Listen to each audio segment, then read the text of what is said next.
Oh, they're going to be playing Risk this episode. Nice. I thought it was chess. The episode is titled Risk. Oh. Then the next episode is going to be titled Chess. The episode after that's going to be Checkers. Strip poker. And then for the finale, it's going to be Pachinko. Okay.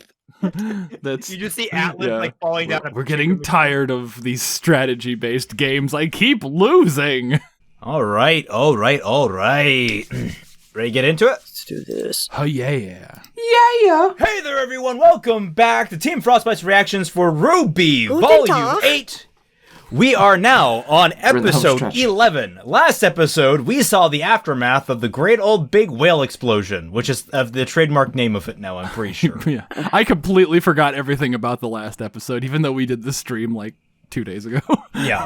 For shame. It's all gone. Ironwood was in it, right? Yeah. Yeah, I'm pretty sure Ironwood was in it. Now that Ironwood has gone full supervillain, I don't follow RWBY Twitter very often, but something was brought to my attention. Do we want to discuss Ironwood's Semblance?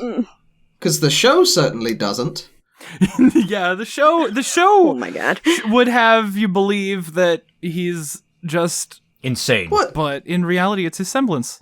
What? It's so confusing. I've brought this up, I think I brought it up on the stream, but at this point, they're just replacing... They're like, oh, we need a semblance for him. I know, let's give him a personality trait. That's a semblance.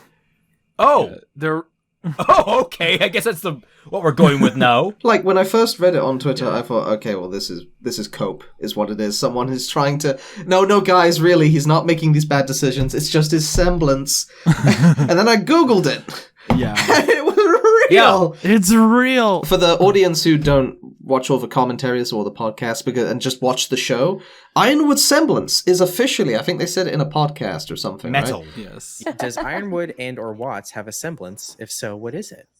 So quick answer. 'Cause I Yes. know we're short on time. So Ironwood does have a semblance. It's more of like a passive semblance that runs in the background. The whole thing is just this kind of like iron resolve / will. And It kind of helps him like hyper focus. Yeah. It's called Metal, Yes. Tin Man. Very clever, Ruby. Yeah, But the point of the semblance is that it gives him the resolve to never back down? Yes. Something along those lines? Like tunnel vision. Basically to see through what he's doing 100%. Yeah. He's got tunnel vision, the semblance. That's a good way to put it. Which makes no sense, because you can just get that with a personality trait. Well, no, like I can see the idea of that being a power in the sense of like when he was forced to rip his arm through the force field, right? Okay, fun fact about that. That was brought up as an example by Miles, and then immediately countered on Twitter by Eddie, who said, no, logically, he wouldn't have a semblance at that point because his aura was depleted. Yeah. Every second of Volume 7 and 8 Yes. is so precious. Like, so precious. But That's the other thing that I don't get. Like, can you use a semblance without aura? No. Miles and Carrie say no, but whenever they write the show, you can. Well, So, who knows? it's toss-up. Okay. So Yeah. the point of it being that Ironwood's decisions right now are less impacted by his fall into this dictatorship status, and more so to do that he has a literal semblance condition that stops him from backing down and like reconsidering a potential solution. Quite literally, in this circumstance, it's a mental illness.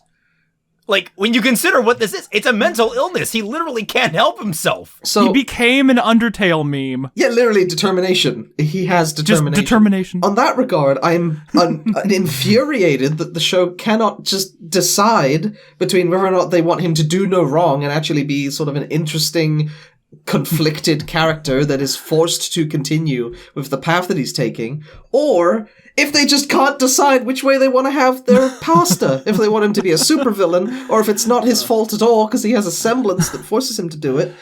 But that then brings to another point where if a bear takes, we can't swear in this, right? When a bear defecates in the woods, but no one is there So to, Or it doesn't make a semblance, right? if no one's there to hear it, does Yes. it make a sound, right? If the show never mentions this semblance, or its capabilities, or what it does to Ironwood, does it actually matter at all? That's what Vex was saying in the stream, that it's not right for like casual viewers. Like, they don't know.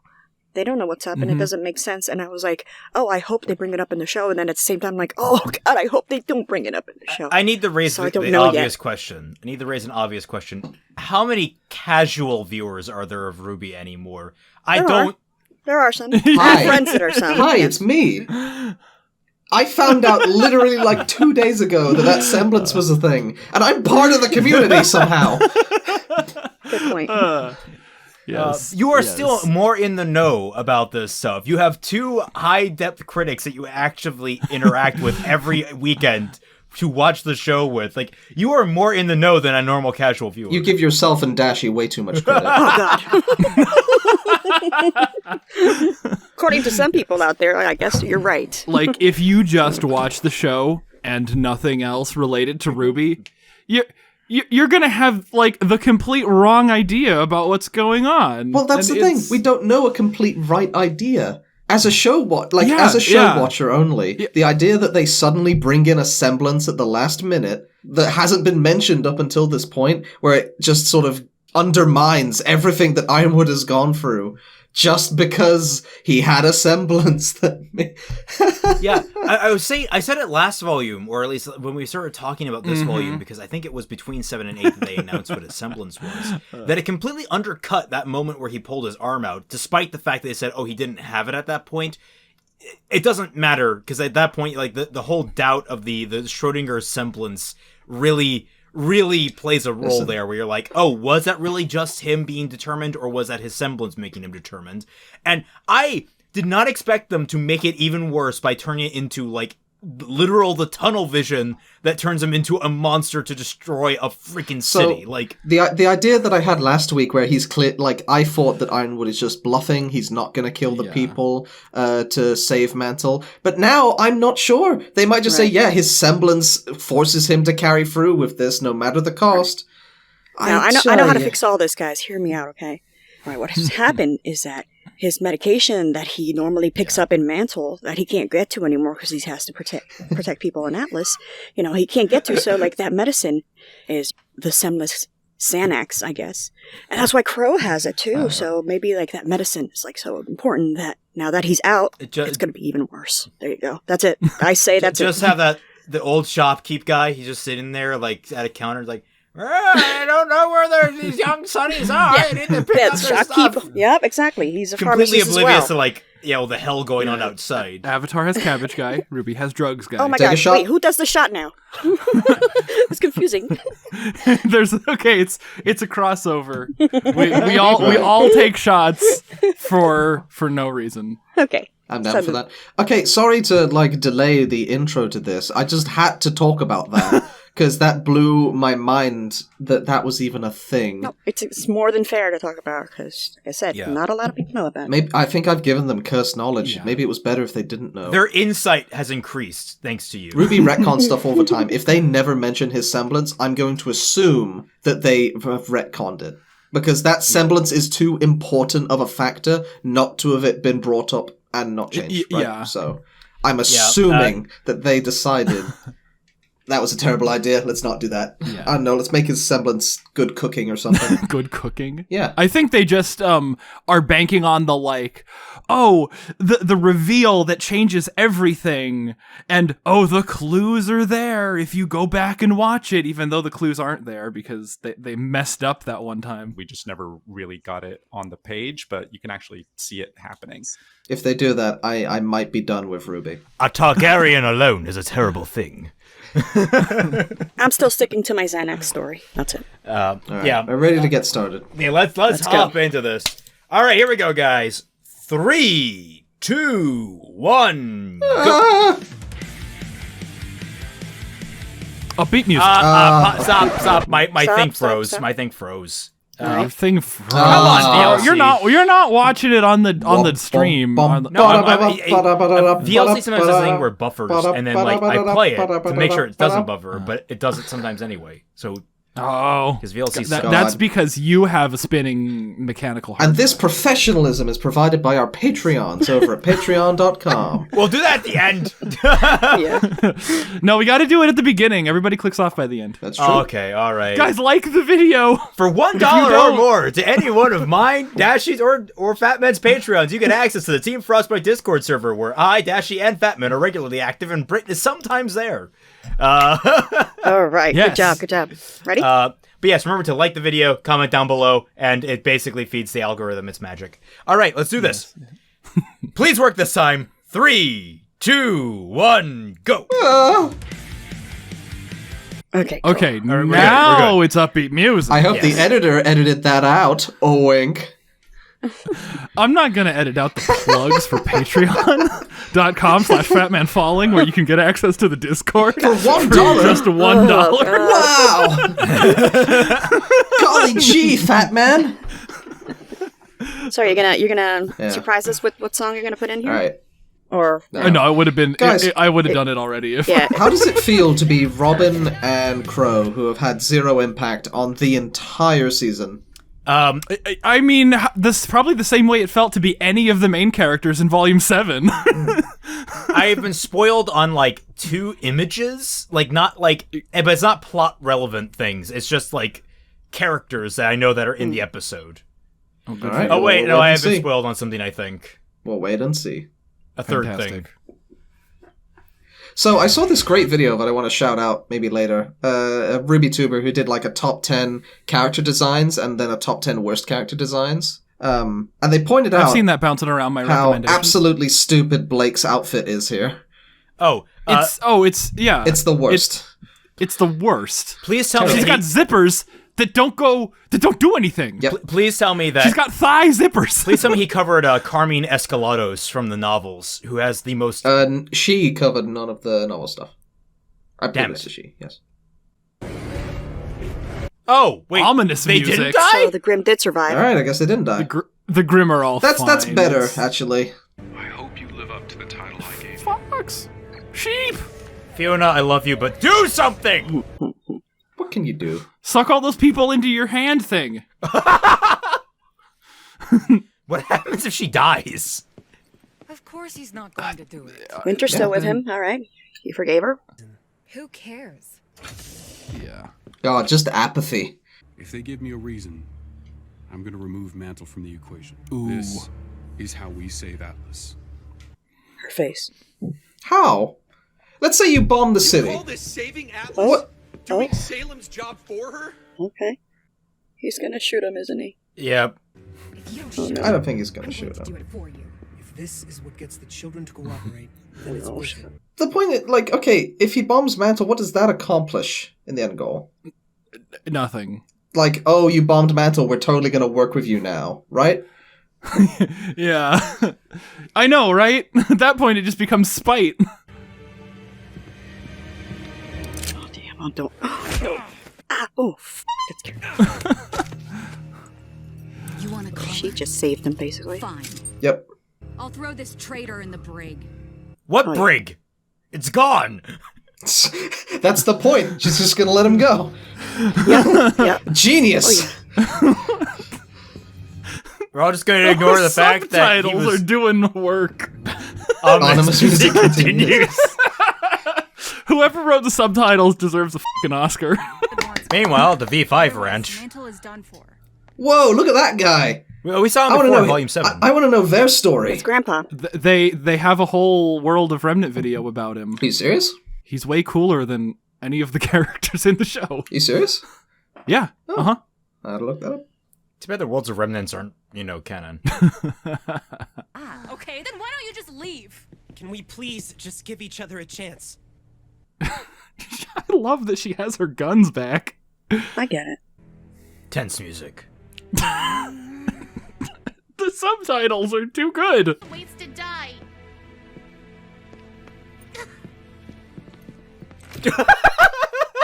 I think the pacing on that was a little weird. Like it took a little too long for Yang to step forward. That could have maybe done with another reshoot on the motion capture there. Yeah, I know, right? Motion capture is hard, by the way. It's so hard to get right, and this show does it really well most of the time. That looked a bit...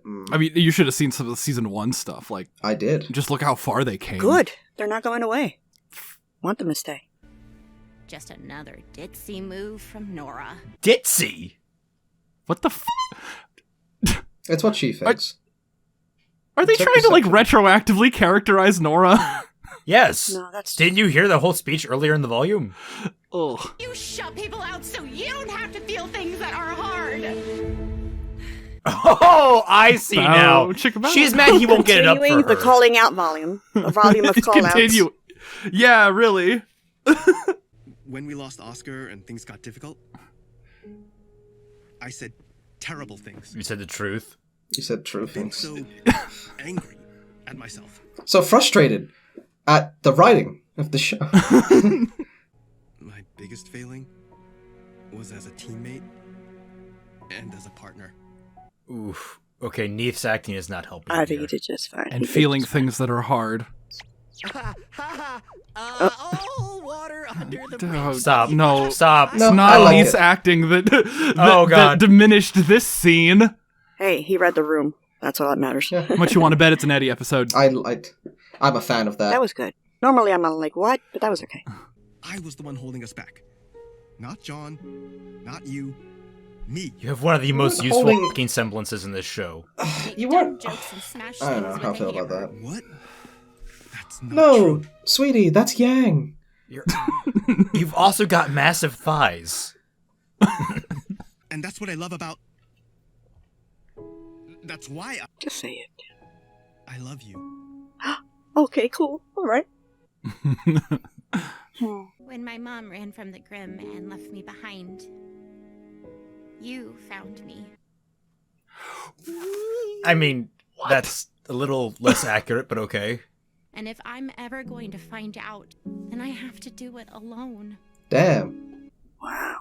Wow. And that pretty head on your shoulder seems like it's doing a lot better. I still gotta get mine sorted out before I can be the partner you need. What color? Is that white? Is that pink? That's cheating. You can't do that though. You're cheating on me?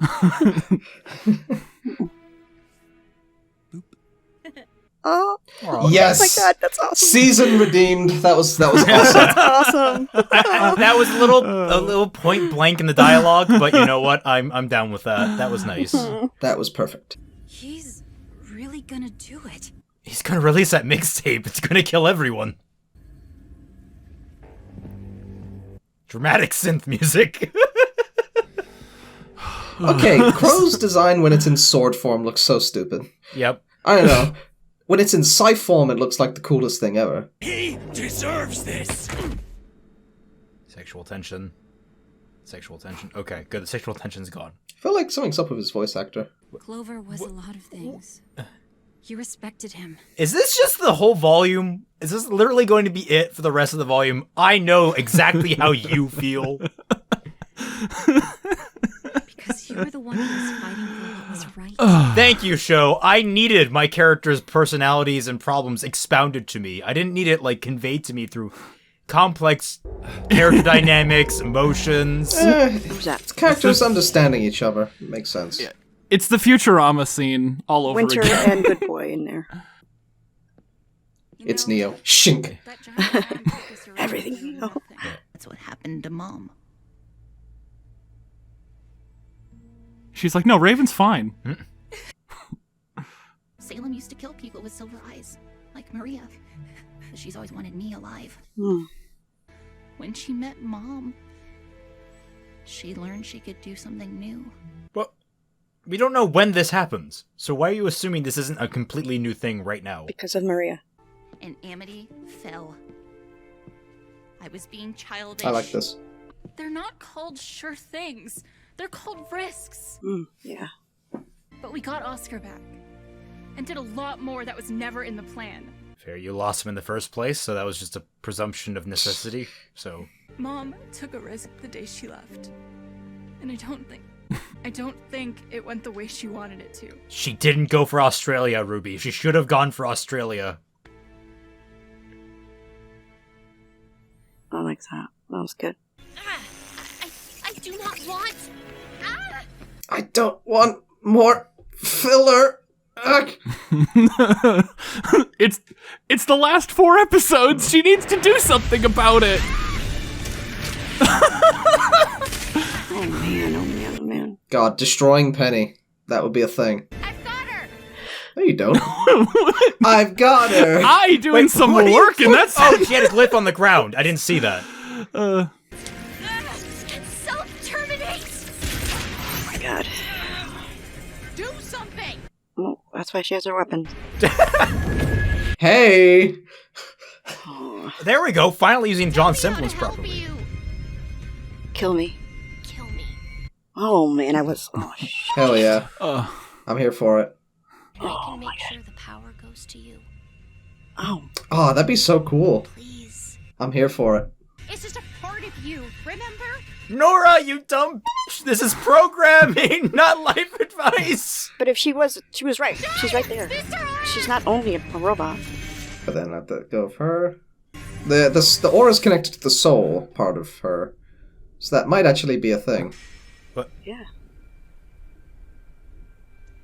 Bang, bang, bang. Wait, no, wait. How It's too clean of an ending.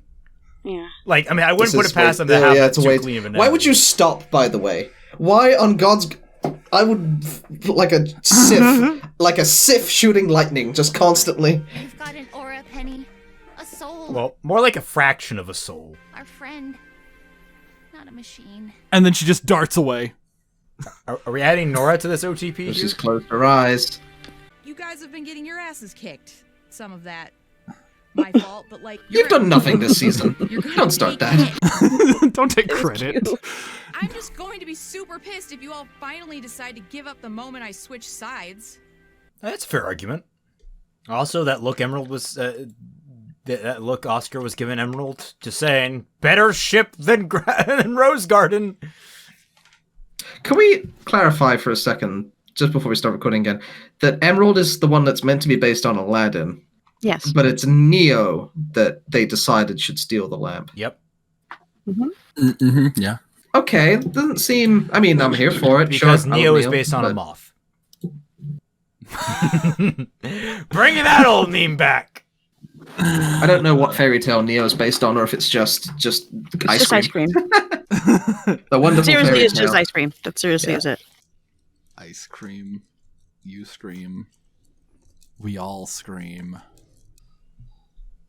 That's wonderfully selfish. Aww. Ah, you destroyed my school. Oh. And made me look like a brutal sadist on a battlefield once. You all wouldn't mind. I really think Ozpin would like to say something. You're f***ed. Go ahead. Among Us. I failed all of you. Yep. I should have trusted you with the truth. He's building up that kinetic energy again. Just tapping it. Trust is a risk. You guys get the theme of the episode yet? You stepped on my line. No, it's not. It's a risk you can take on me again. Take on... I wasn't going to do it. Yeah, I this wasn't time going to you do were it. in my head. Guys, she has to go to the vault. Or you kill her. And bring her back again, because you can do that. Yeah. It's happened. That's actually a risk we haven't considered. Pensive music. Also, Pietro doesn't have enough aura to give anymore. Jean can buff it.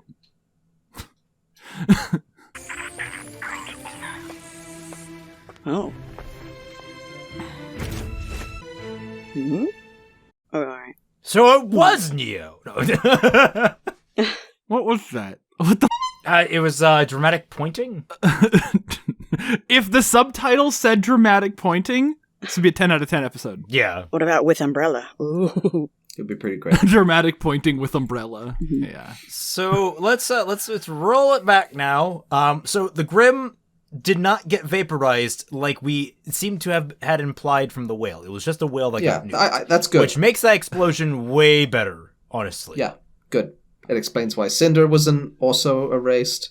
I think that was just a faux pas that they couldn't have Grimm running around the city in some of those shots or something like that. Well, like they had a black particle effect of like, I think it was the whale dissolving and going throughout the entire city. Dispersing. I think they just forgot to render the other Grimm in the area that would probably still be like flapping around doing things. Or quite the opposite. They wanted to do that, but the particle effects of having that whale, I can imagine that really like being a pain in the ass to sort out. Still be rendering.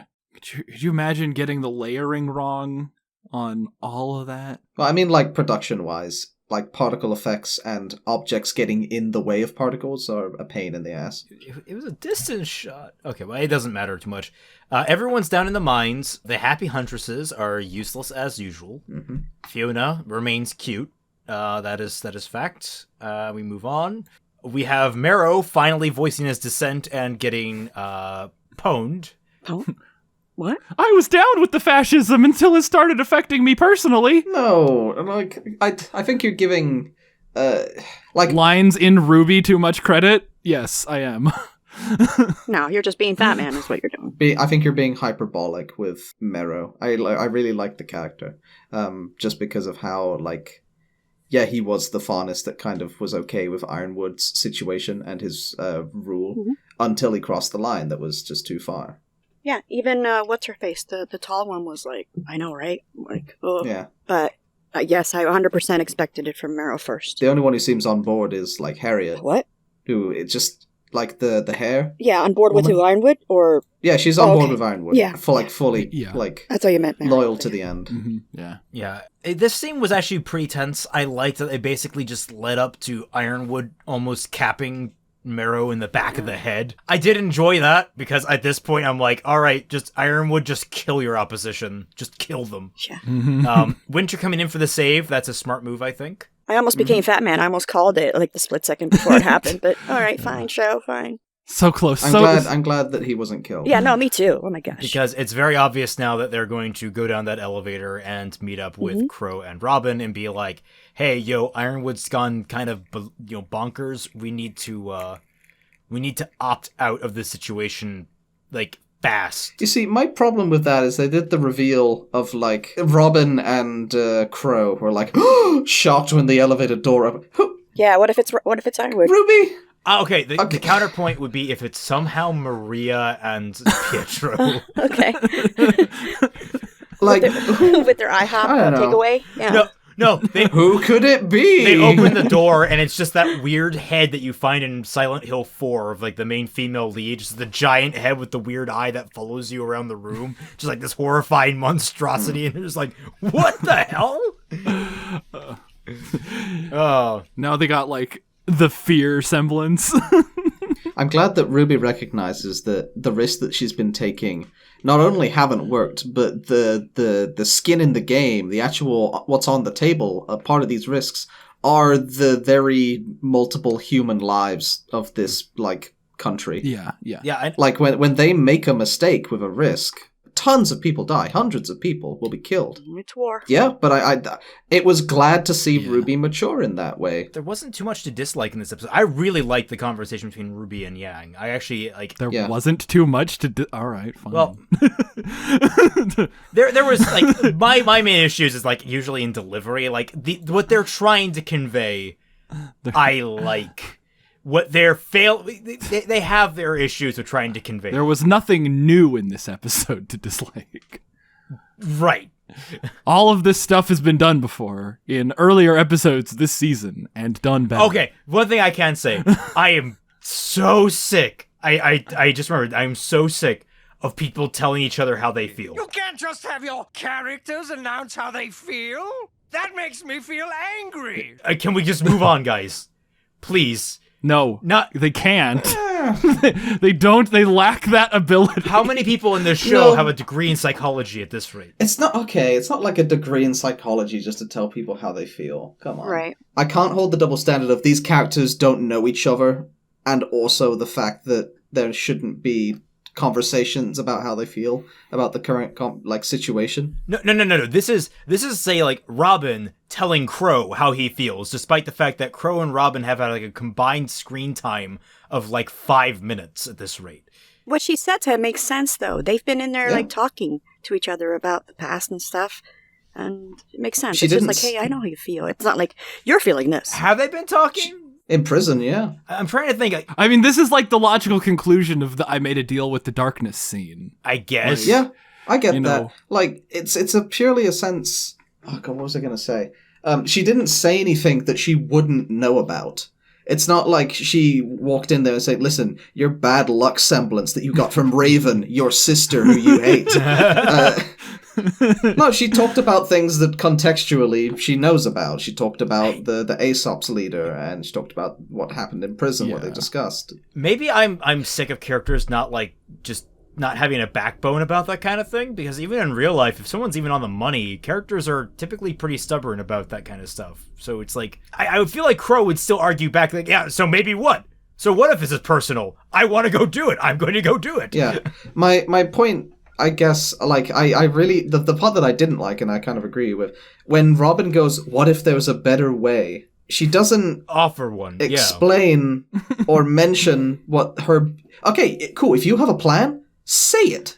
Like, is that when the elevator door opened, though? When they were walking down a corridor, Crow was like, yeah, we're going to go kill Ironwood. And then Robin was like, what if there's a better way to do this? And instead of then, like, countering it and saying, like, listen, I know you want Ironwood dead. Here's what we should actually do, and then explain, like, a plan or something. Or just an idea of what to do. It then just cuts to Crow going, no, your plan, like, would never work. The only way to solve this is by killing James. It's what he deserves.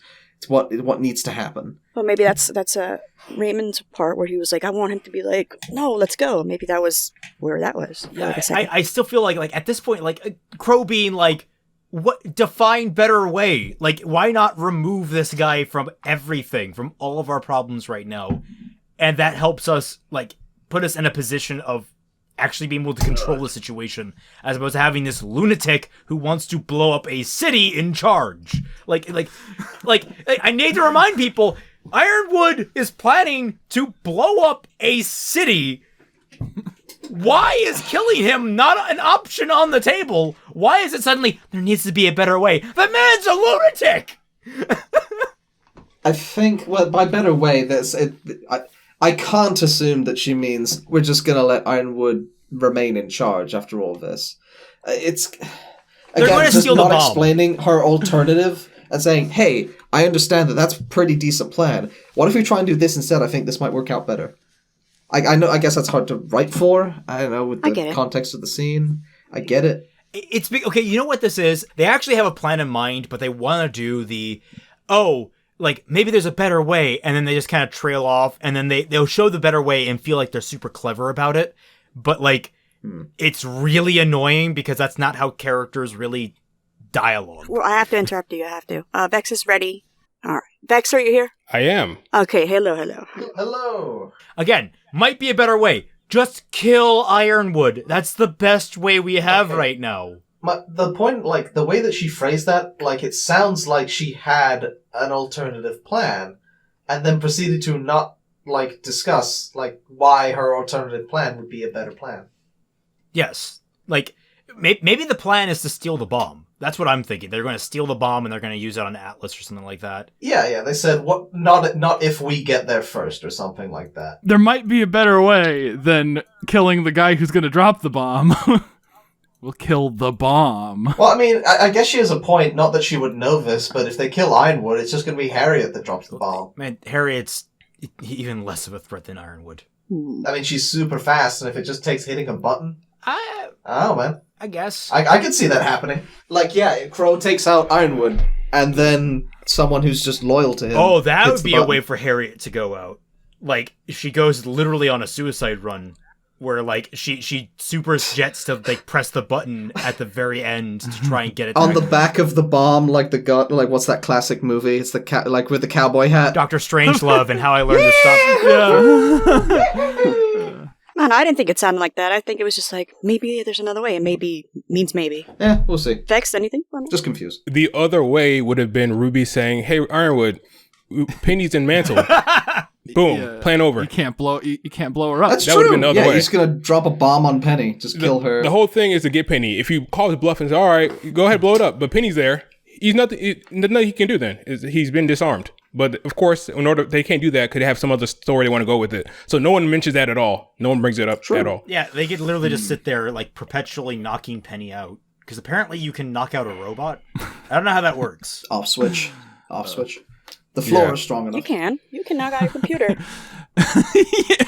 Just stub your toe on it for like a second. Just get Dashy in the room and be like, Right? Penny, Oh my God. run Audacity. And then she just I am the Uncle Crow of like the audio. The bad luck on that is ridiculous. You'd be like, Penny, how's my audio? And she's just like dead. Nothing. Then I call Fat Man and she works. Yeah. Even though I did the same things. I think I understand why Raymond is sick to death of people like talking to each other about their feelings. It's not because they're bad, it's because we're currently oversaturated. Like, we had sort of a back-to-back-to-back scene of people talking about their feelings to each other. Yes, and like the problem I have is like a lot of it's very point blank. It's people describing their emotions.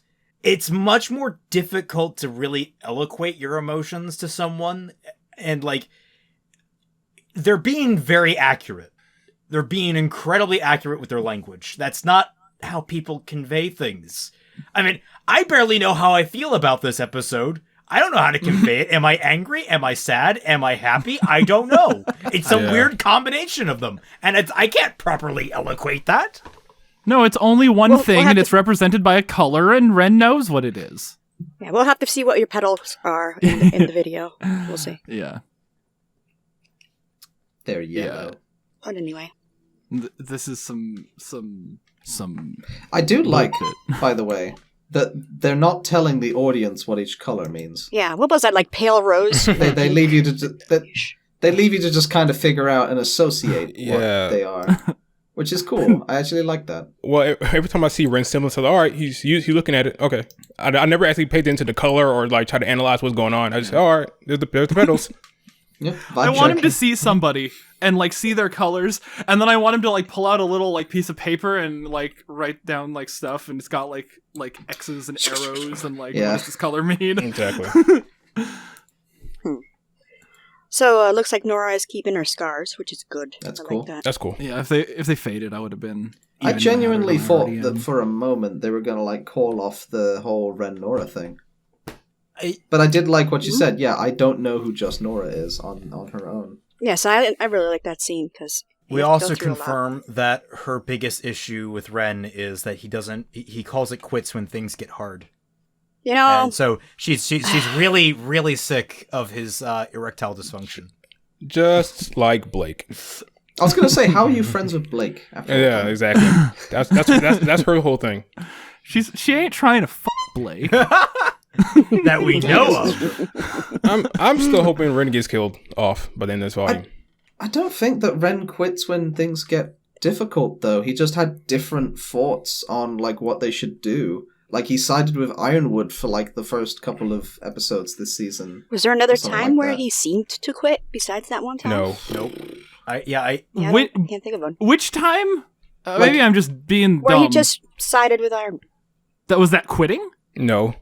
Well, that's my point, right?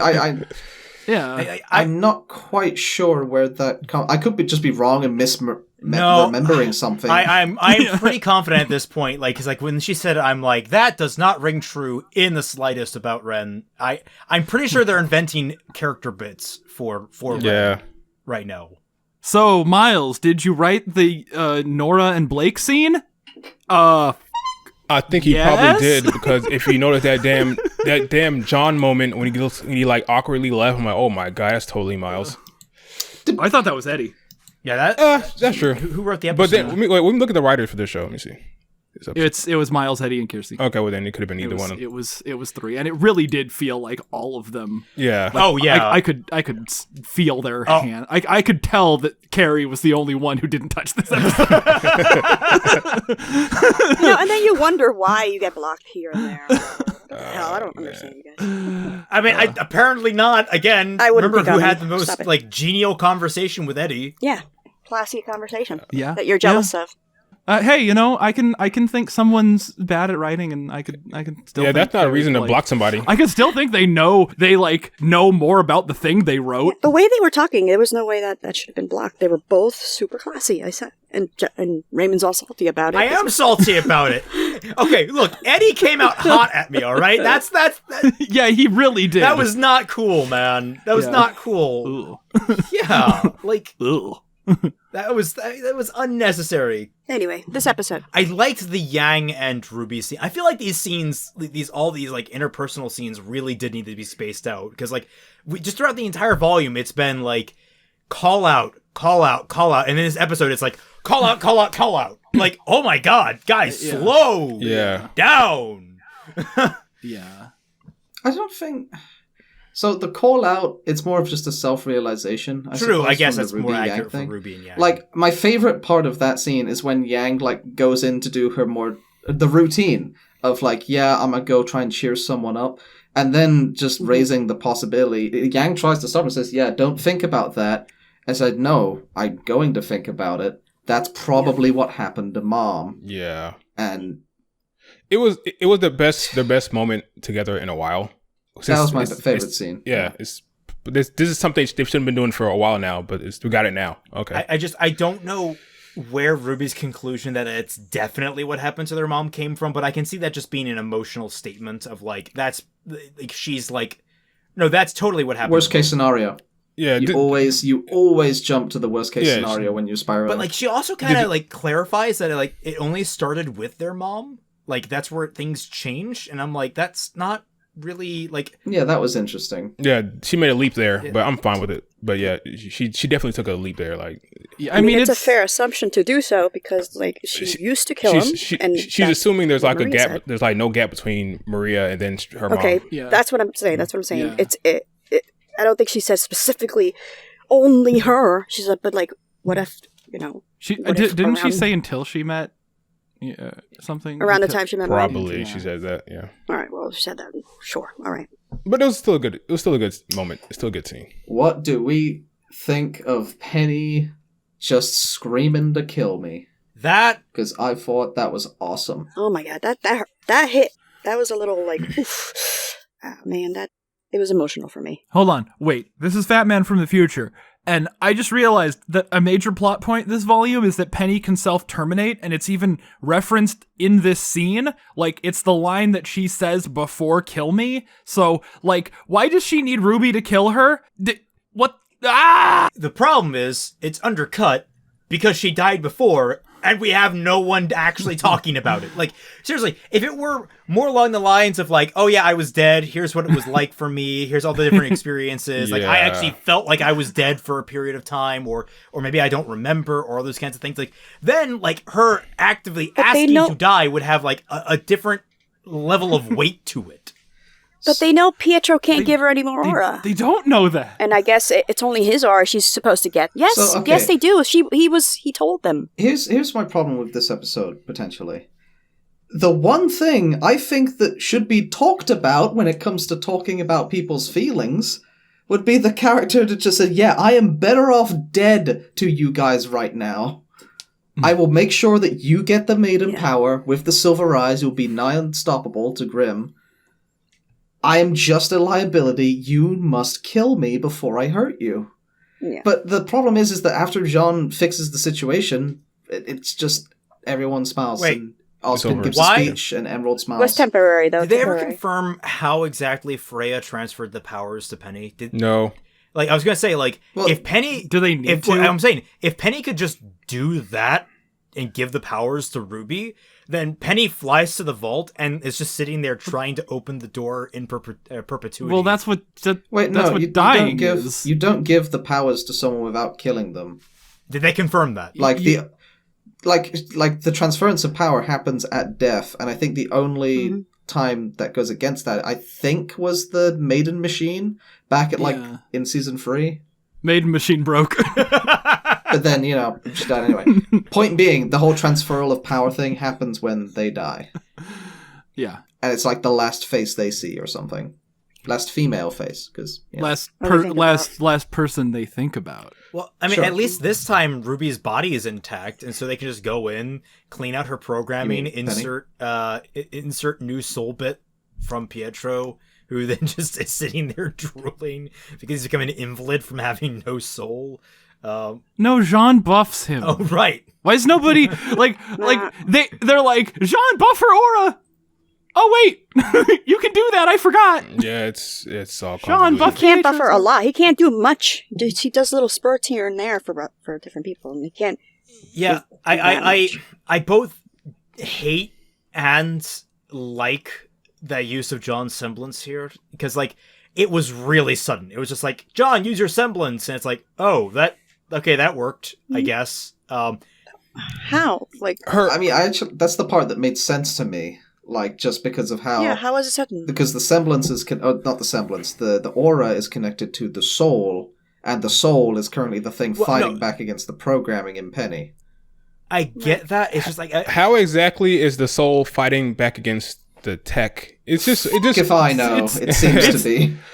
Basically saying that she is not just a robot. That's bottom line. I'm a real boy. I just think it would make more sense that like she's conscious and then like she can't control like the hacking. Like even if her hands didn't go red, it was more confusing the fact that her eyes go red and like, oh, I have to do this, blah blah blah. But if she's conscious the whole time, but she can't control her limbs, that makes more sense when it comes to like the soul versus the tech. That makes more sense. Technically, but that's making it seem like. Go ahead. Technically speaking, Britt, she's a real girl. But, oh no, sorry, it's real doll. That's what I'm thinking. And it's a virus. I'm trying to make a joke. Never mind. Continue on. You have achieved comedy.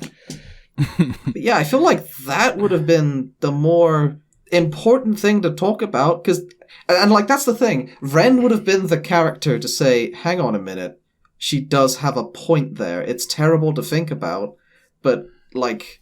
If Penny dies, give RWBY the power. There might be a way to bring her back later, and we would secure the power. Like I was expecting RWBY after the conversation she had with Yang about taking risks and about like making not smarter decisions, but being less. Stop hoping for a happy ending. I suppose is what I got from that conversation. Is that RWBY has now realized that she might lose if she doesn't take some dark choices, I suppose. I was almost expecting RWBY to like not be on board with it, of course, but to understand. Yeah. Here's a conundrum: if you turn Penny off, does she technically die for that brief period of being off? I go to sleep all the time. Always wondered. That would be like an amazing loophole. So we just turn you off then on again, and we solve all of our problems. Yeah, the whole time I'm wondering why can't she just dismember herself like temporarily? That way she can't move, but she's still alive, and they can figure it out. Like I don't understand why they had to. Oh, we have to hold her down. Like no, she's a robot. Remove the legs, remove the arms. God, that's awful, but correct. Come back here, you bastard! I'll bite your legs off. That's awful, but correct. I love it. Yeah, that would be like that could be both traumatizing and hilarious. You know, in the way that RWBY so often tries to be. It's like Lollipop Chainsaw. You just have Penny's head on RWBY's waist. I mean, she would understand for sure. Oh, Penny would be like C-3PO in Empire Strikes Back, just on Chewbacca's back the entire time. Yeah. But yeah, I was disappointed with how happy-go-lucky nice that scene ended. I guess. Yeah. I think that might be where my main conniption is, because like it wasn't that there wasn't a struggle really. Like it feels like. I don't know how to describe it because like the struggle was obviously physical. There was a physical struggle, but it felt like there wasn't really like an emotional struggle to this whole resistance thing. It just feels like semblance and you're cured or you're temporarily cured. It's like I get that there's a time limit where like it can't maintain itself, but it's still that's. Also, John, aren't you exhausted? Like you just got back from the whale. Like man, you are running low on fuel there. He buffed his own aura. It's fine. He's going to charge the aura very fast. They established that in Volume 7, actually. Like he's evolving. Apparently, he can just recharge his aura like really quick. Yeah. And they were standing around talking in the Schnee Manor, arguing about what they should do. So he has some time to like recharge that sucker. Yeah. The timing of it makes enough sense. And what do you guys think of Emerald? I'm glad you said that. Why? Because I have issues with Emerald. Rolls up sleeves, okay? I'm about to say, we should talk about Emerald. I don't like the fact that she's not the one talking. Everyone is talking for her. Like, she hasn't yet said, this is why I left Salem. Or this is why I'm here now. everyone else keeps answering the question for her. Salem, she left because she's scared of Salem, or she's not with Salem anymore. But she's not actually saying, okay, this is why I left Salem's side. This is why I'm here now. She's not actually addressing that. Either Ren is looking at her saying, oh, she's scared just like us. She didn't say anything. That was Ren. They got Oscar saying she left Salem. She's not with Salem anymore.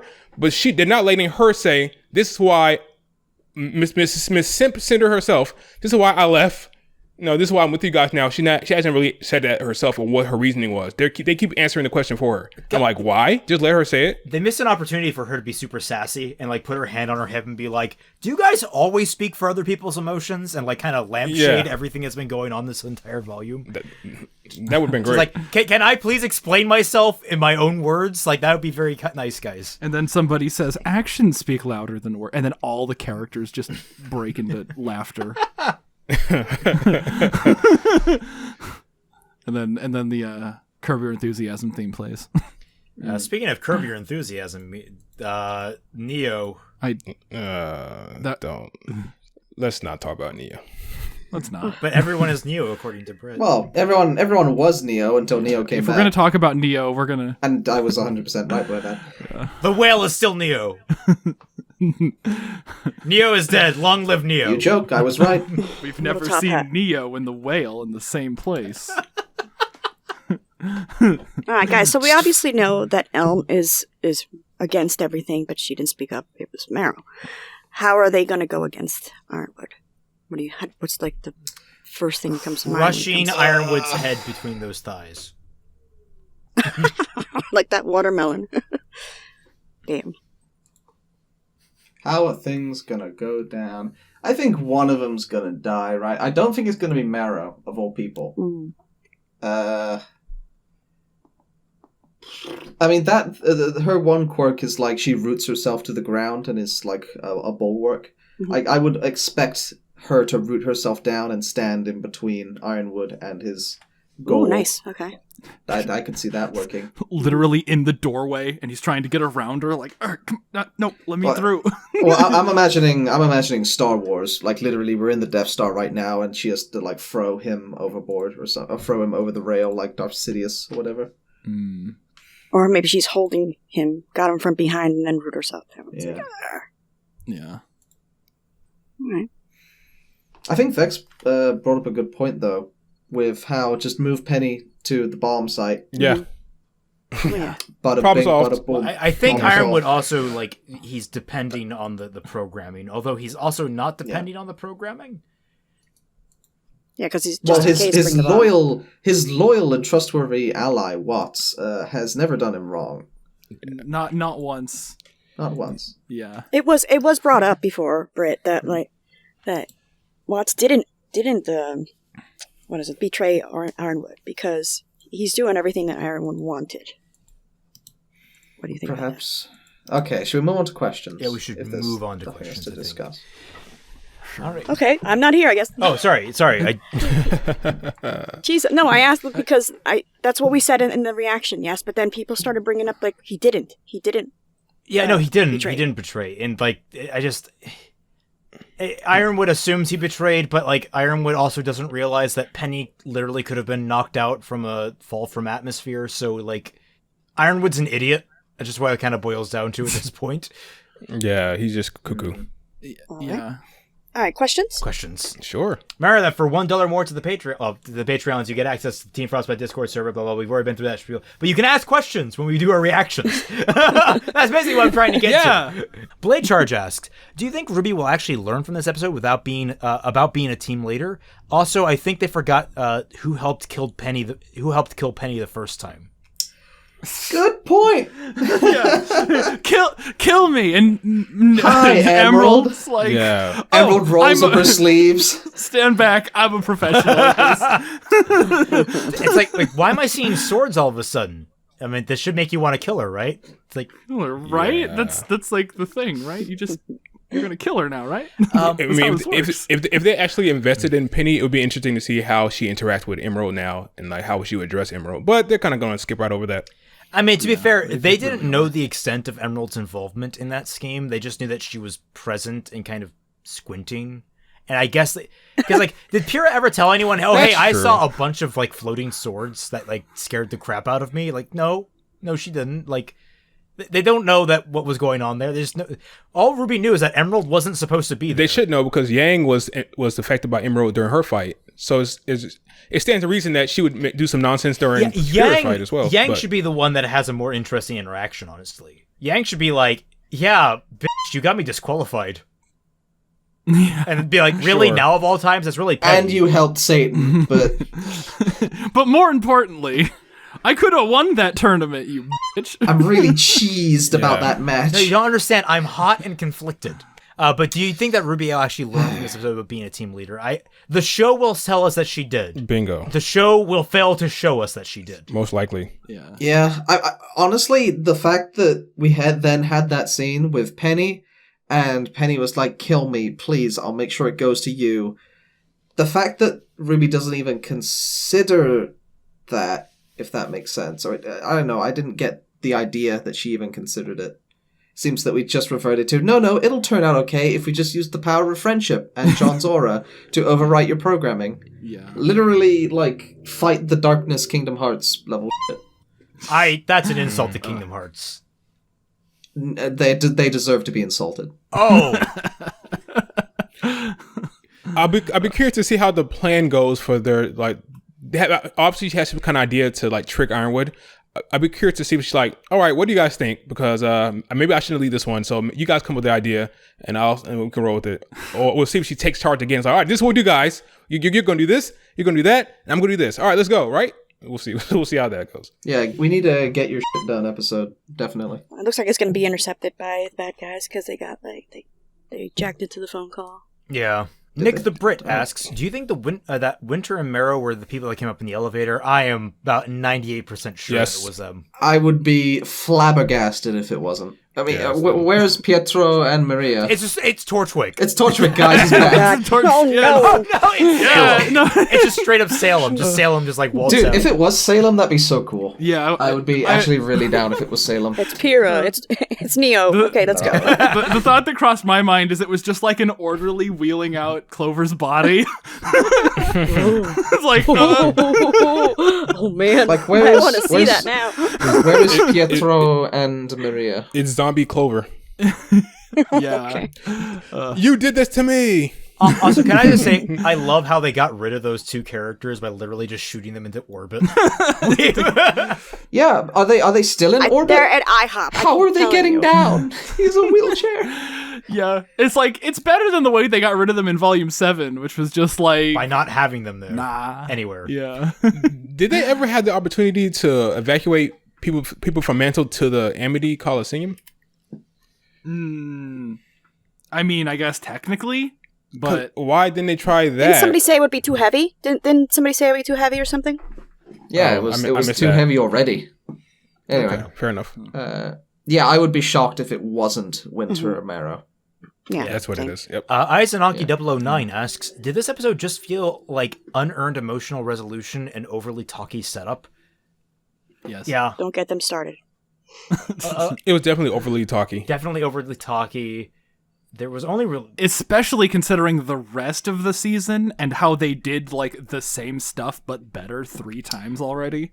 I don't think unearned is like. I think that RWBY being super depressed about all her plans failing. that that's would pretty work. earned. I'm thinking That mostly worked well. my mental reference is like the fact that they Nora? ascribed character motivation to Ren or character action to Ren. Yeah.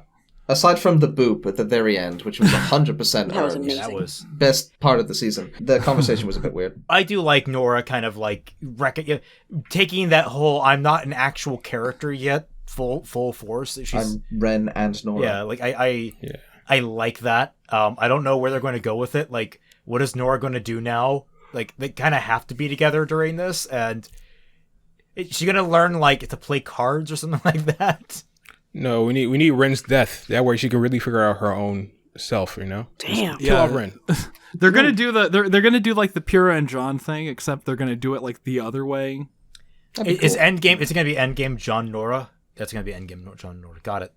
I think it's going to be Endgame Jean. I genuinely think that. Just John by himself. Just John. Yeah. Genuinely. I buy that. I mean, Ever since like episode 2, when it was just Jean and Ruby, right? They clearly introduced Jean as sort of this mainstay second character. A girl named Brie asked, why are they so god-awful with tone? The Ruby and Yang talk scene and Ren and Nora talk scene were both super serious, but for some unexplainable reason, the latter was full of cringe humor. Why? I assume that they're gonna like they were starting a serious talk about their relationship, and then Jean leaned into the anime side of this show and did the anime thing, where, you know, there's no animation, it's just jump cuts to different poses. And like we were saying, normally I'd be like, oh, not now, guys, not now. But for some reason, he didn't want to be a third wheel. I wouldn't. I thought it was kind of cringy at the moment, but the more I reflect on it, I'm like, it's passable. I'm not really here or there on it. I mean, I thought it sucked, but at the same time, the conversation they were having, it's just like, yes, please interrupt that. Yeah. I think more so, how else do you get Jean out of that scene? Just leave. Like, you could just have but that's boring. You could just have like him go I can see that this is a conversation you two need to have, and he stands up and he walks out. Or you can do something more interesting. What I think would have been funnier is if he was in not like the center of the shot, but in the background of the shot, and every time they cut between Ren and Nora, Jean was just like a little farther away. And then he was like in the doorway. Just like that would have worked. You know, like do like a Ninja Cat thing. Yeah, anything better than what they did. Just like laying down, lays a little condom down on the table, like, you guys are gonna need this. Just gonna back out. That would have worked well. Or you just gone, I must go now, my people need me, and just have him slide out of the scene. Yang, do you think Oscar and Penny's clothes and injuries magically healing was an animation error, or will it stay that way next episode? Penny even had her second glove bag and her outfit was no longer torn. I think it's an animation error, and it's going to basically keep itself going throughout the rest of the volume. Yep. Yeah, that's an animation error, and probably due to how... one of Klein's personalities is awesome sewing, at sewing, so... He's so fast, you don't even see him do it. Right. It's probably just a production thing when you have 100 different animators animating different scenes in the wrong order, and then you stitch them back together. Wrong models, that kind of thing. Sometimes you'll even RWBY will be completely aware of it. Team RWBY, I mean, and they'll be like, "Hey, this model, it has an animation bug with its clothes, but they can't transfer that animation onto a working model in time, and sometimes you just gotta roll with it." I mean, like Blake had her jacket in episode 2. Dashy called that one. I know, out, that was like of volume 7. Blake's entire uniform this volume is one big animation error. Just an error. Yeah. Just error. You guys were saying that Emerald's having her guns back was an animation error, but this proves that it wasn't. She had him. Yep. So she can hold down Penny. That was the reason. Yeah, that was the reason. We need that's why she got them back. We needed a conversation where she got them back. We needed that. You could have had a scene where you handed them back to him. Yeah, when they handed it back to her, that's all. That's all you had to do. Yeah, like even if it's like Ruby's holding them, and then she just hands them back to Emerald to like go and knock on the door. Like they could have done that. It would have been more poignant than any of the talking in this scene. I don't see it. I see you going, "What the hell are you doing?" I see you doing that if that happens. I could have sworn there was a scene where like someone gave her guns back. Like, we need to trust each other in this fight. No, that was just set, but we didn't see them give no guns. All right, maybe I'm just Insane going crazy. Oddball asks, how does Winter, a white cop beating up Marrow, a black faunus, make you feel? What? Oh, come on. No. I did not care one bit. Cringe. Yeah, none of that. Yeah, I'm gonna be frank, I'm not going near that question. I don't know what this person wait, here's a follow-up. Also, how many here? puppies do you think Ironwood had to drown to assert his evil Chad dominance over Salem? 7. There's an also? 7. Flufria asks, how do you feel about the atrocious dialogue, and which do you think were the top 3 worst lines from the episode? Also, kudos to anyone noticing Crow's sword clipping out of that locker, Lamau. I thought it looked weird. Like I was talking about, it's like that sword does not look right as he's running through the thing. Anyway, you pointed out that it was like weird in non-scythe form. Huh? Yeah. Top 3 worst lines. The line, I can't remember the exact line, but it was the one that we've been talking about where Nora's talking to Ren, going, "You're afraid of feeling things that are difficult, That are hard. Yeah. hard." I want to feel something hard, but yeah.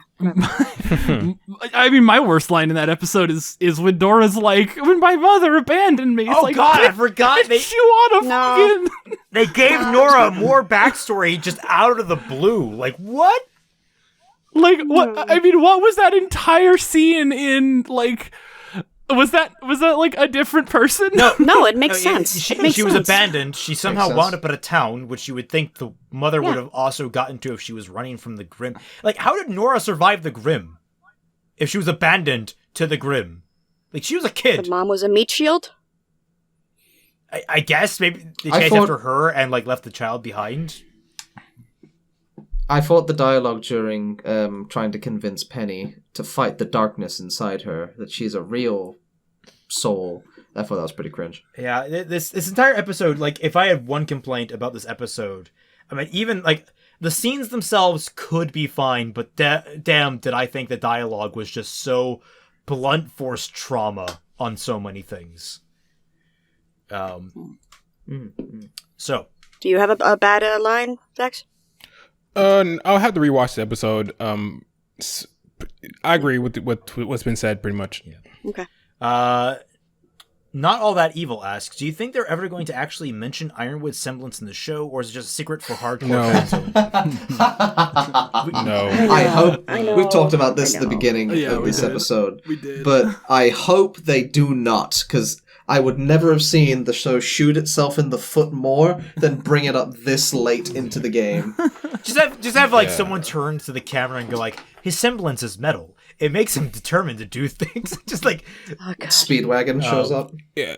If his semblance was going to pop up at some point, they would have said in the panel, "Oh, we're not going to tell you right now because you'll find out soon in the show." Blah blah blah. But they said it in the panel because it's not going to come up. I would think. Yeah, I think they're damned if they do, damned if they don't. At this point, either way. It's interesting to consider, And rightfully so. So what is canon? Is an interesting question, right? If the writers say that, yeah, they had a cool idea for a thing, but it never makes it into the show and is never mentioned, never brought up, is that canon? It's called Death of the Writer, and the question is, do you believe in Death of the Writer? If you believe in Death of the Writer, then no. Anything they mention outside of the show is not canon. That's the thing. Like, it's not quite Death of the Writer, because Death of the Writer implies that they had a specific thing that they've mentioned and brought up constantly in the works, and then that is misinterpreted from other people. This is a case of they have not once mentioned this semblance. Yeah. This is a factor that does not exist in the TV show RWBY. No, yeah, I know. The thing is, Death of the Writer is a very broad application. So if you had like, there was this entire backstory that explains things, that like explains why this is going on here. Well, that's not in the story. You have it in your head, and it's, yeah, sure, everything you told me adds up for this, but like, you didn't add that in the thing, so I can't assume that it's just there. Like, if obviously you have a lot of connotations because it's current, but what if like Miles comes out tomorrow, goes on an official panel and live stream, and canonically says that, I don't know, Yang's dad is a serious racist towards Faunus. Like, he hates them, hates all of them, thinks that they're terrible people. But if that's never shown in the show, never happened, Right. I don't think and it's is canon. completely like, is that canon, or do we? I agree with you. Personally, I don't I think think it's not canon. I don't consider Ironwood's semblance canon until it actually matters in the show. Mm-hmm. Well, according to them, it has mattered because according to Eddie, you can kind of see it. Well, that raises an interesting question. What about the companion guide, which is already not canon? But I'm just making the point, like, if you release a companion guide for a series, how does that stack up with canon? Yeah, that's. How does ancillary material line up? Like, Hey, you paid for that, not me. Is Professor Rumple canon? Like, that's a question. No. It's I know that I know this isn't the case, but I almost feel like the suits got in contact with Rooster Teeth. They say, "Hey, you must give Watts or Ironwood a semblance, or else." All right, damn, got to do something. All right, let's give Ironwood a semblance that doesn't really affect what he's done the entire series. All right, let's make it a character trait. It's almost feel like they were forced to do it. I know that's not the case, but it feels like that. Like, why go with this route with this semblance with Ironwood? It doesn't make any sense. I just said, I said in the stream, you should just give people useless semblances. Like, just do that. Why not? Make him a good cook. Well, would that be a semblance? Is cooking good a semblance? No. Like he's just an excellent chef. He has like he can like precisely time like the temperature of meats. He has a perfect internal clock. He can be like. I mean, actually, Well, for heck, combat, even that would be a really semblance. cool power. Yeah, just This having risotto's 3 minutes out, chef. Like That he throws a like frying wasn't pan that at that was the villain's power in Incredibles? There was that like there was that mime I thought that had like everything down to a time. Didn't he? I think we've gotten off topic here. Yeah, we totally have. But speaking of gears, the question was was real quick. There was a comment that said, "Now the kinetic energy makes sense. Now we know what the gears were doing. They're storing up that energy." Oh, I did like him tapping. Sure. It. That was awesome. yeah, that would actually make the random gears make a little more sense because there's no clock tower at Beacon. Wasn't his office the clock? Like it had tons of gears and stuff? His office had a bunch of gears, and like he just constantly had his cane like on the ground next to the gears doing their thing, so the vibration would just go into the cane. Oh, okay, I see. Interesting. Oh God, was there no clock on Beacon? There's no clock on Beacon. I don't remember a clock. Everyone's got phones. What do you need a clock for? You didn't know there was no clock on Beacon? I always just assumed there was a clock on Beacon. Why else would there be gears? Well, now Fat Man's entire perspective of the show has changed. Yeah, it's completely different now. Okay. You must apologize now for all the time you said it's bad. So Right. it's bad. All right. Aiden Blitz asks, was it right to have Renora go through a rocky relationship, or did it feel like a cheap effect to show the dividing the show is attempting, and just crapped all over their moments of V1 through 4 along with their history prior to the start of the story? It feels... They had moments in V1 through 4? Well, they had a dynamic. It feels like this is kind of like... It's the same problem I had with them getting together in Volume 7. It feels like out of left field that all this stuff is coming from. Like, it feels like they had a gap of 3 volumes that nothing happened between them. I mean, this is as good as an outcome as I can think of to have them be like, I don't think no, it's this the opposite is of dividing. It's consolidating. Yeah. The window is a clock. Kind of, I guess. That is a terrible clock. Like at night, how do you see it? 100% a clock. Hey. Nice. All right, I don't have to take back anything. I'm just saying, I swear to I was like, wait, what's our clock? Oh man. You skipped the question, by the way. I think anything, like this is like the best outcome for them, because the time for them, because like they did that thing where they held hands in the end of Volume 4. All right. And that was like fine, whatever. They have history, they have they have build up. They had their moments when they were like in the flashback, and when the Nuck broke their aura. They had like those things, but then they didn't do anything in Volume 5. Like I don't even think they spoke in Volume 5. And then in Volume 6, it was like again nothing. They were never on. They were never on screen in Volume 6. They didn't really matter.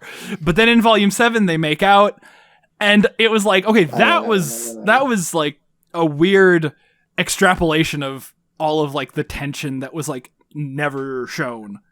And now here, when it all falls apart, that's like that seems more right as like a reaction to Nora jumping the gun on like thinking that they actually had something, when even though Ren is like, oh no, we totally did, it's just I'm not horny. Like he just can't get hard. He runs from can't hard feel things. things that are hard. But yeah, I think it like all going wrong. Oh, is this because he doesn't want to get pegged? No, I think Nora just won't peg him. Like, I think that's more of the problem. It has a question here. This episode seems to insinuate that the cast has grown and learned to trust each other. Kind of confused on that. Do you think any of the characters have really grown after the course of this arc of Atlas so far? That's from Typing Aloud. Do I think any of the characters have grown? A few inches, perhaps. Yeah. RWBY is taller. Neo shrunk. all of the height has to come from somewhere. There's a set amount of height. They're just slowly taking the height off of Neo and just giving it to everyone else. I would give grown points to RWBY, Emerald, Yang a little bit. Yeah, I'd give it to Yang and Ren. Yeah, like maybe one growing point to Yang. Like, I mean, RWBY definitely had something going on. I won't deny it. RWBY had. I want to give it to Weiss really badly, but I can't get over that line with Whitley. It was like, go to your Christ! room. I can't. Weiss again. That is holding me back. That's Nearly some there. shrinkage right there. Yeah, shrinks in the cold. Yeah, I don't know. Like, I'd give growing points to RWBY. Like, all of her bad ideas have come back to bite her. Even though she's like, oh, we should just go and do the thing Ironwood expects us to do. That's a risk we didn't consider. Well, no, genuinely, we don't know what's happening. True. Yeah. No, I'm guessing throughout this. Okay, that makes. I actually really liked that because throughout the entire season, their entire plan has been, okay, how do we oppose Ironwood and his goals? Like when Ironwood just wants them to fall in line and listen, so it's like, okay, well let's go to the meeting table because that's the one thing he won't expect us to actually listen. Keep your enemies closer. Oh, I absolutely do not believe they're going to listen. They're totally going there to trick him or fool him. Oh, yeah, they're going to use Emerald Semblance. They're going to use Emerald Semblance, They're going to make somebody penny. Yeah. Sure. Won't he be able to tell that the vault isn't opening? Oh, the plan is to take him out before that. He'll use his semblance. She's going to make an entire room that isn't the vault, and he's going to be like on the other side of the compound, and he's going to be like, wait a second, the vault is west of here. And then they're going to be like in the vault. And then Emerald's going to be like, haha, gotcha, bitch. Or something. And then what's their plan? And then Ironwood just goes, so you're working with Salem's people now? Cool. And then create a negative bomb to unexplode all of the people that Ironwood all right. detonates. All right. We already covered the Renora stuff. Thank you. How'd you feel when GQ Yang Smith. told Emerald to just leave when Emerald literally suggested that earlier? Again, I kind of liked her line of like, it would kind of suck if you guys give up now after I've just like screwed myself. Yeah. So I could have been on the winning side. Coulda. That was a solid line. Wait, what do you mean we nearly won? / winning. Sakura asks, do you think Emerald should have just dipped out of Atlas, maybe hijack a ship to go pick up Mercury, but died to Tyrion for trying to abandon the plan? I like Emerald as a good guy. I like that idea. She doesn't have any ties to Mercury. No, they're not friends. They were friends. He's no, just not. That's saying like Emerald and Mercury have like this weird. I think Emerald considers them friends. I absolutely. think Mercury is much more sociopathic, where he just sort of like she's useful for now type deal. I don't know. It's been a while since I've seen them interact. It was back. They had like a fight scene back in volume 6. Do I think that should have happened? No, I don't, because it wouldn't have made sense for Emerald. Just because, if given the choice to go help Mercury or go help Cinder, she's picking to try and pull Cinder out of the situation. Correct. Yes. And she will be wrong, and she will die. Yep. But that's what the character. Yeah, would like do. I said, she's gonna get the dramatic like moment where she's trying to convince Cinder, and then Cinder's gonna turn around and like stab her like through the chest dramatically, like a Sienna Khan type moment. Where it's, I thought you understood how far I'm willing to go. Clearly, I need to show you. Will all this supposed growth go out the window the second she sees Cinder? I'm curious. Interesting. I was gonna say, what very is she gonna do interesting. about that? like I can't deny the flood in my panties. One on top of Titania. Titania. Having the Aesops lose to Team RWBY twice, once with the help from Penny, makes Ren's speech seem less believable. Also, Atlas security is really bad. How would you make the Aesops in Atlas security seem more competent? I wouldn't. The fact that they lost to Team RWBY, like, what are you gonna do? There's no man? coming back from that. The way that power scaling works in anime is literally based on wins and defeats. Yeah, I abstain from the question. Although I will clarify that they didn't necessarily lose in that Penny fight because they actually got what they really came for, which was a part of Penny. Again, 4 teenagers are better than a maiden. We haven't really seen Ironwood fight too much outside of the one time he fought Watts and kicked his ass when they actually, caught up to him.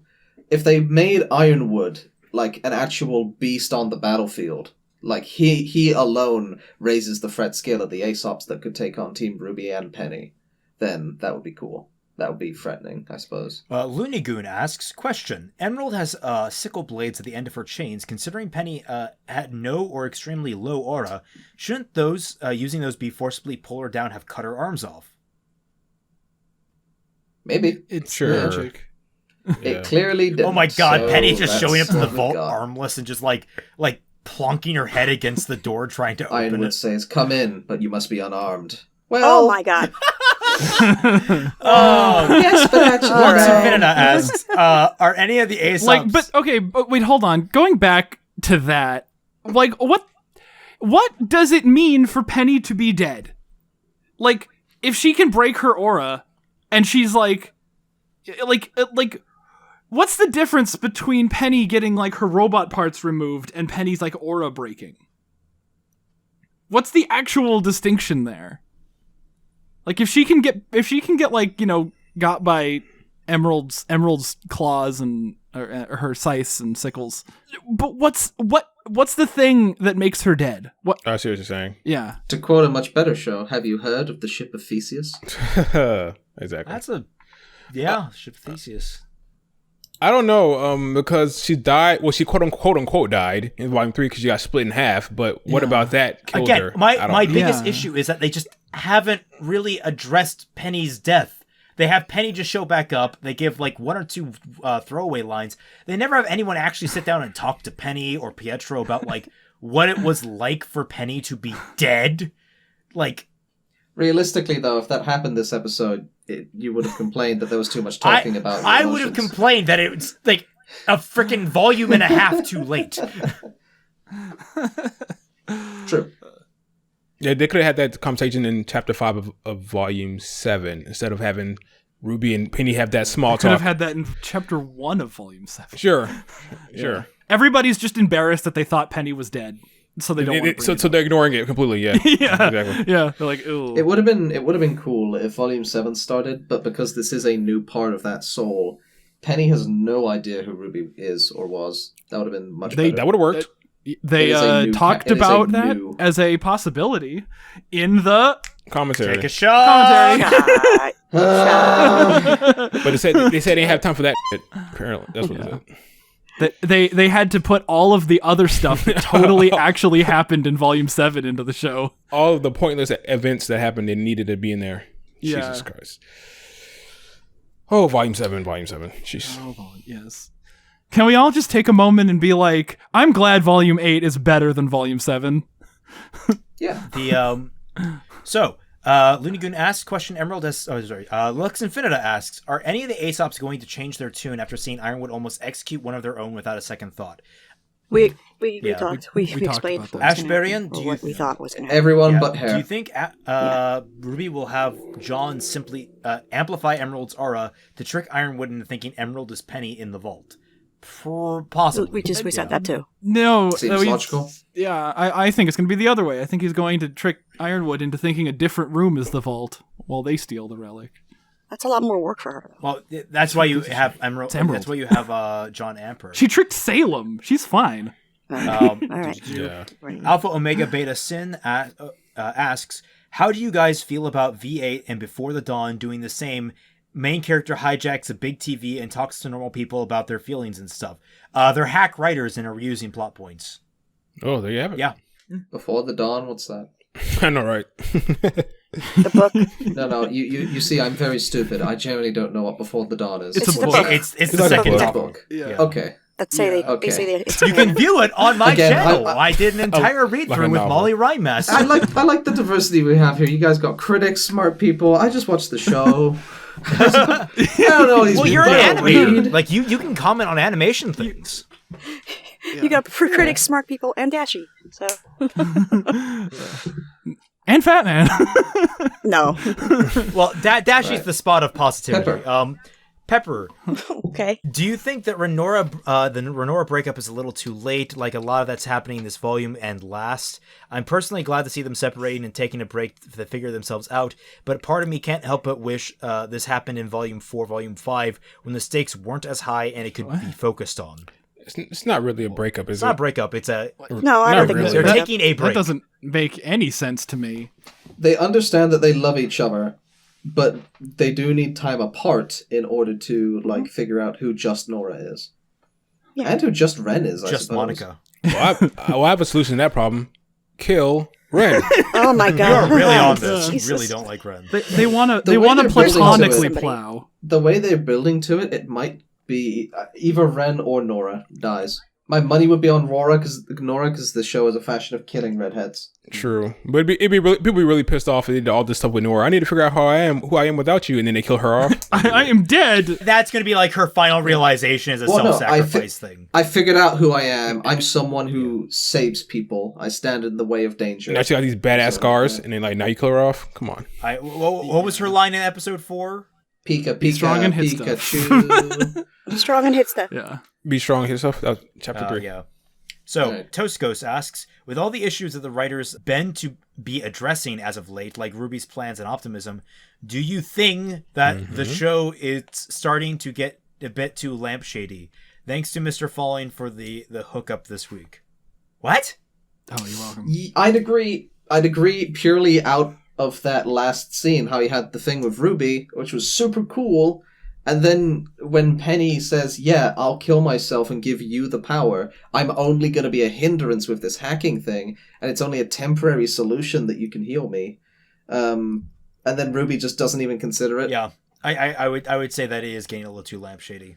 The conversations need a little more weight. I understand how it can feel lampshady. Ravenwood asks, do you think that Jacques gets a redemption arc?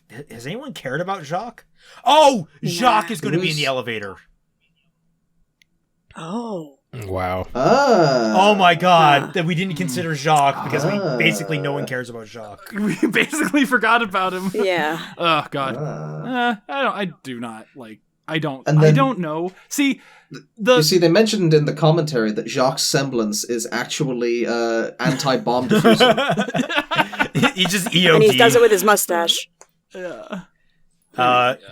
Never. Yeah. Final. No, like the dynamic I wanted to see with Jacques was like Crow was like, "Oh, I'm a failure. I'm gonna give up," and then Jacques was the one who's like, "Even I have to live for," and then it was gonna be like, like not necessarily redeeming Jacques, but showing that like even this piece of shit has some will to survive. Yeah. I have a daughter. And a son. Just one of each. Oh, and a wife, I guess. Just one. I have a daughter and a son, and despite that, I still want to persevere. Oh.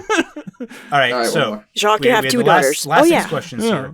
Katrina asks, did you guys feel the whole virus implanted in Penny thing was resolved too easily with John's just booster aura? No. Do you think it would have been better if it came down to them actually having to kill Penny? Yes. That would have been much better. Yeah. Better, yeah, but I don't think it was too quick for the aura thing. I'm actually confused. Is this really all we're going to get with this whole virus thing? So they kind of built it up in the intro, like, oh my gosh, she's going to get hacked. I thought she was going to kill someone. I thought she was going to do like something villainous or something. Emerald versus Weiss hasn't happened, and that was in the volume 2 God, intro. there was a freaking... There's a episode in Power Rangers where Alpha 5 gets hacked, like their robot assistant gets hacked, and he turns into like the sassiest, smarmiest bastard. He puts a freaking mustache on Zordon. It's hilarious.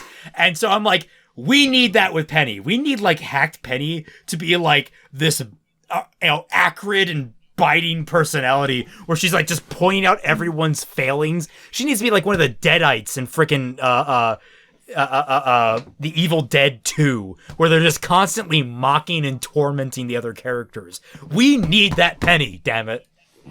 A show with more teeth would be like, yeah, Penny opens her mouth, but it's Watts' voice, like he's just talking and like this. But a show with more teeth would have done something like, yeah, Penny did kill one of the cast members. Yeah.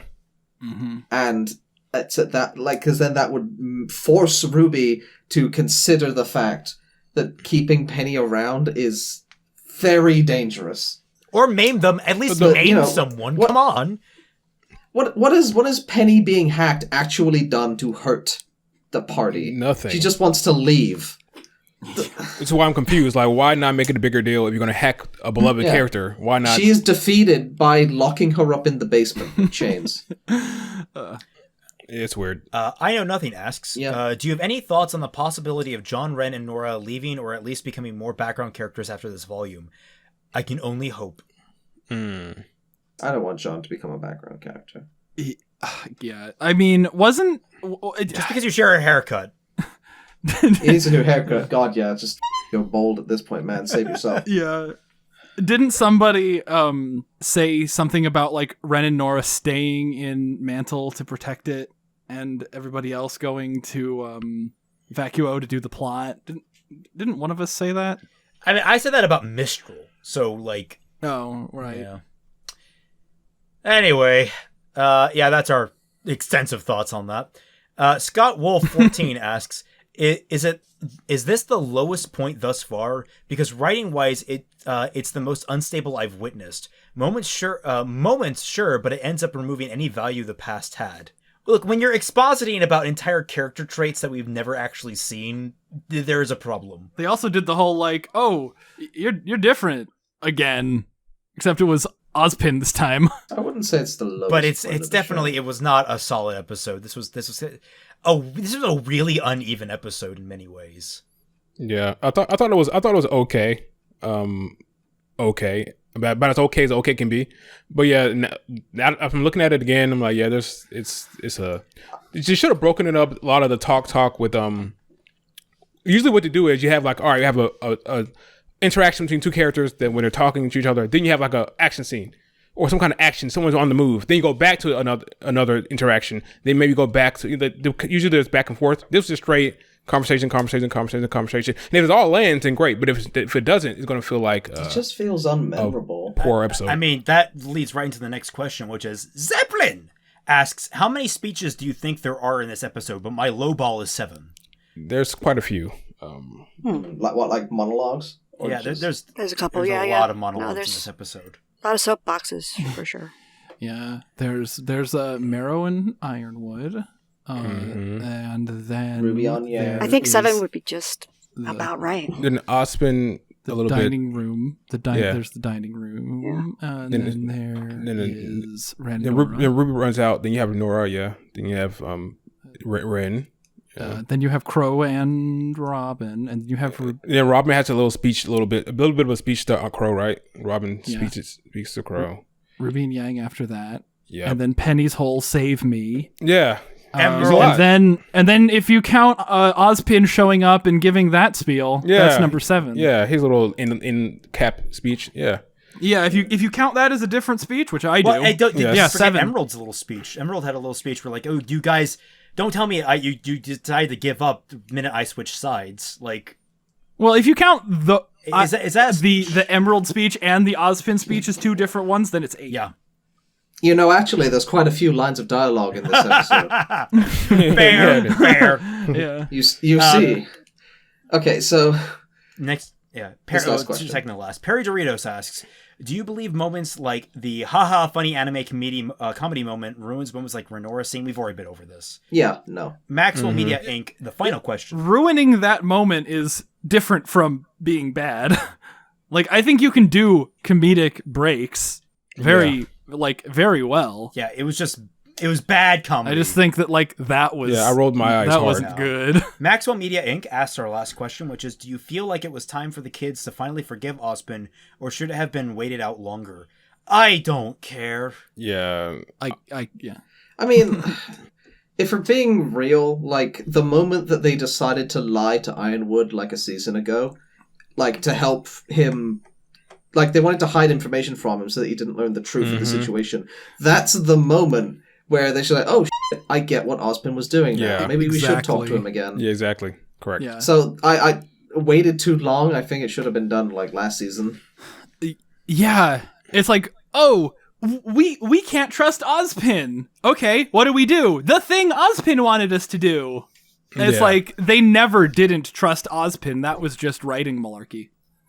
Yeah, I agreed. All right. I mean, also, it was fair. It was fair not to trust Ozpin after the Jin thing, because Ozpin specifically said, "Yeah, don't ask any questions." Mm-hmm. Right? Like, I understand why you wouldn't distrust Ozpin. The point is like when they went to Ironwood and had information for him that they knew he wasn't going to like or would have like misinterpreted, then they hid it from him to try and do the whole greater good thing, which is fine. That's okay. But at that point, a couple of them should have been like, and maybe they did and I just forget, but a couple of them should have been like, oh, now I get it. I understand. No one really why reflected Ozpin on the did fact that they did the same thing as Ozpin. Like, they should have had that moment. Yeah. Because, like, Ozpin's truth that he was hiding is that there is no way to defeat Salem, and 2 gods are coming to destroy the planet. Yeah.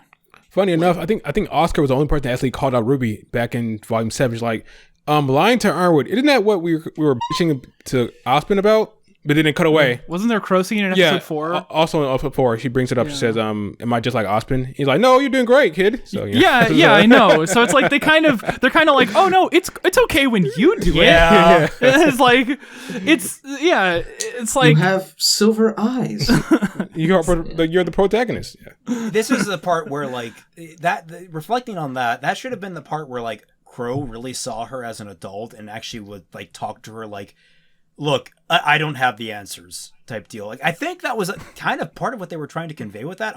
I'm maybe fogging on the memories, but, like, to have him be like, yeah, no, you're doing the right thing or whatever.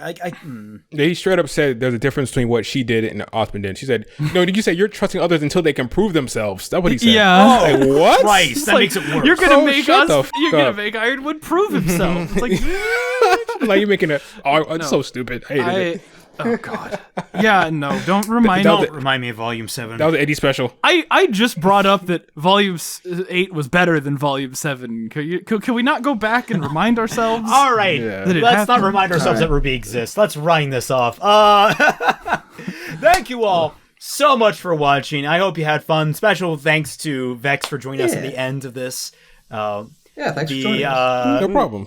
Thank you guys for having me. Friendly reminder about the Patreons, which, you've heard that whole spiel by watching this whole video, hopefully. Links are in the description down below. Remember that on my channel, all the even episodes go up. On Fatman's channel, all the odd episodes go up. And on Dashy's channel, we usually have a Friday-ish, Thursday-ish stream where we talk about... Yeah, don't say the day. I don't know yet. End of the week-ish stream where we talk about mid to end these episodes. Cut to an abruptly different camera angle when you say the day. Okay. Like Wednesday, Thursday. I think we'll have it on Monday. Yeah. Tuesday. She'll have it on Tuesday or Wednesday, Friday, all right, okay. Thursday. Guys, can we go? All right, fine. We'll do that. Thank you all so much for watching, and we'll catch you all on the flip side. Bye. Bye-bye. Bye. See you later.